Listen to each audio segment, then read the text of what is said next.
production of hormones. So as I said, the hypothalamus is the major part of the brain that is involved in production of most of these hormones. So this is because it has major receptors. Major receptors. That means that those receptors are stimulated once a stimulus has been created, and then they send the receptors, they send the impulse to various parts of the body, especially the endocrine glands. And in this case, before the impulse or before the endocrine glands are stimulated, all the information, the messages must pass through the PG, that is the pituitary gland. How is this happening? The hypothalamus acts as a gland by producing a hormone we refer to as releasing hormone, or sometimes it's called a releasing factor.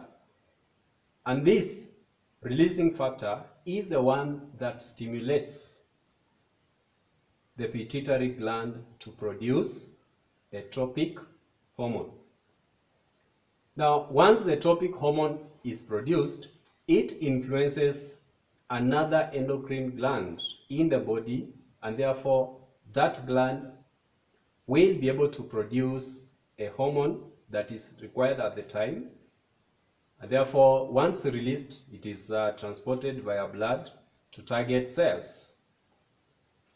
And this mechanism, or the level of hormone production, is controlled in a negative feedback mechanism.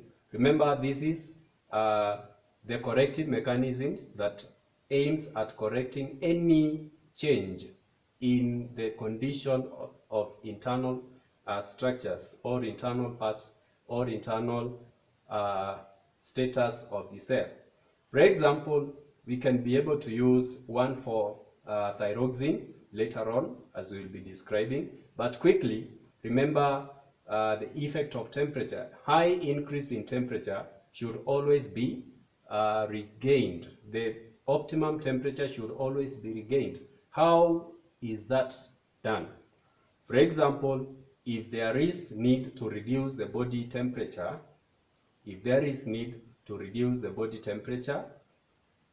the hypothalamus, once it detects the internal changes in the body temperatures, it will send appropriate message to cells or structures that aim at correcting the situation. For example, the structures in the skin.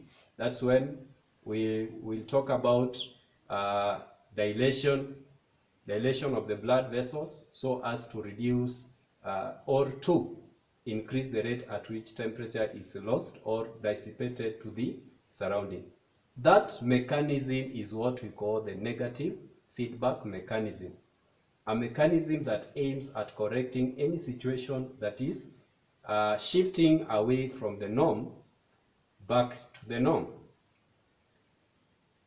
Now, however, if these hormones are produced in abundance, remember what we call oversecretion, or underproduced in what we refer to as undersecretion, some of the effects that are controlled or influenced by the hormones will not be done, and therefore there shall be negative effect.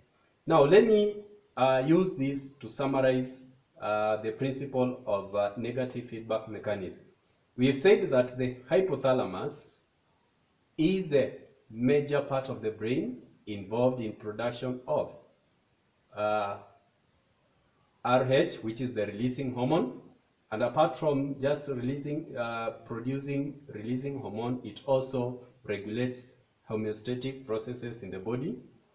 Now, the releasing hormone is taken to the pituitary gland, and then it stimulates the pituitary gland, especially the anterior part. Remember, the pituitary gland is divided into two portions. That is the anterior lobe and the posterior lobe. And each of these lobes is involved in production of specific type of hormone we shall mention. For example, the anterior lobe produces the tropic hormone.